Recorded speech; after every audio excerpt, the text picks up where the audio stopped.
ठीक है दीपक रंजन, क्योंकि यहाँ पर अगर बड़े बड़े राजघरानों की बात की जा रही है तो यहाँ सौरभ ने सवाल आपकी पार्टी पर भी उठाया है, बड़े बड़े सेलिब्रिटीज, बिजनेसमैन, उनके साथ आपका संबंध। देखिए पूजा, जहां से मैं देख पा रहा हूँ और जो चीजें निकल करके आ रही, जिस काम को करने के लिए एसबीआई को 30 आवर्स भी नहीं लगे, उस काम के लिए जो है एसबीआई 30 जून और 3 हफ्ते का समय क्यों मांग रही थी? ना मालूम एसबीआई क्या छुपाना चाह रही थी या किसको बचाना चाह रही थी। और देखिए अभी हमारे सौरभ दुबे जी ने जो है अभी जिस ऑडियो क्लिप का या जिसका उल्लेख किया, मुझे लगता है कि भी ठीक से उन्होंने इस ऑडियो क्लिप को पढ़ा नहीं है या सुना नहीं है उस ऑडियो क्लिप को इन्होंने अच्छे से। अगर ये उसमें सुनते तो उसमें कहां 4,000 करोड़ का लेन देन की बात है। उसमें अगर आप नेताजी का ऑडियो का अगर आप देखिए तो नेताजी ने उसमें सिर्फ किसानों के हित की बात की है। उन्होंने अमर सिंह साहब से कहा है कि अगर हम उद्योगपतियों को लाभ पहुंचाएंगे तो हमारे किसान कहां जाएंगे। मैं इनसे पूछना चाहता हूं सौरभ दुबे जी से कि दोबारा इसको पढ़ने का काम करें, उसको सुनने का काम करें। और एक चीज मैं और पूछना चाहता हूं कि देखिए जो इलेक्टोरल जो बॉन्ड खरीदता है आदमी, उसको एक पेपर मिलता है, उस पेपर में ना तो उसका नाम रहता है, मेंशन होता है, ना उसको कुछ होता है, एक लिंक नंबर होता है और उसको भी आप एक स्पेसिफिक टार से आप देख सकते हैं।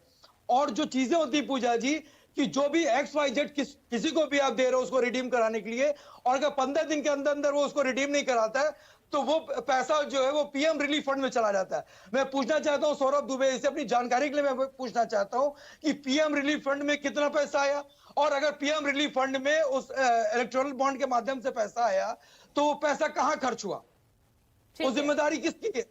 ठीक है, और ये जो भी उल्लेख कर रहा है ये पहले साथ हैं, सत्ता पक्ष से एनडीए में ही शामिल हैं। आधा मिनट पूजा जी, और आधा मिनट में और चाहूंगा पूजा जी। मैं इनसे ये पूछना चाहता हूं कि अभी कह रहे थे कि पूर्व की सरकारों ने लिया, अरे पूर्व में जो इलेक्टोरल बॉन्ड है ये पूर्व की सरकारें ये स्कीम लेकर के नहीं आई थी, ये आपकी सरकार लेकर के आई थी। और पूर्व की सरकारों में ये नियम था कि 30,000 से ऊपर अगर किसी ने चंदा लिया है तो उसकी जानकारी जो इलेक्शन कमीशन को देनी पड़ती थी। क्यों उन्होंने हाइड कर रखा है इसको 9 साल तक?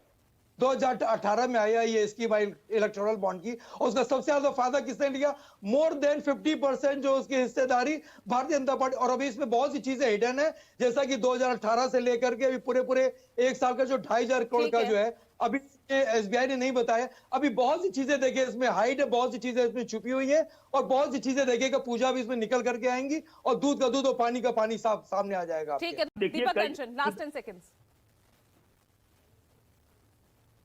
आज देश का चुनाव और सबसे बड़ा चुनाव जो है ये हिंदुस्तान का होने जा रहा है, और ऐसे में चुनाव निष्पक्ष होना चाहिए, और नियुक्तियां भी निष्पक्ष ना सिर्फ होनी चाहिए बल्कि दिखनी भी चाहिए कि हाँ ये नियुक्तियां जो है निष्पक्ष हुई हैं। आप एक रख रहे हो प्रधानमंत्री को, एक रख रहे हो अपने कैबिनेट के मिनिस्टर को, एक रख रहे हो विपक्ष के जो लीडर ऑफ अपोजिशन को, तो 2/1 में अगर होगा तो उसका निर्णय कौन करेगा? आगे सीजीआई को उस कमेटी से इन्होंने क्यों अलग कर दिया? और अभी हमारे भाई सौरभ दुबे जी एक ऑडियो सुना रहे थे, उस ऑडियो में कहीं पर भी ये उल्लेख नहीं है। अगर ऐसा कुछ था तो अमर सिंह साहब को इन्होंने क्या फंड मैनेज करने के लिए भारतीय जनता पार्टी में भेज दिया था? भारतीय जनता पार्टी में क्या फंड मैनेज करने के लिए चले गए थे? समाजवादी क्यों भारतीय जनता पार्टी में गए थे?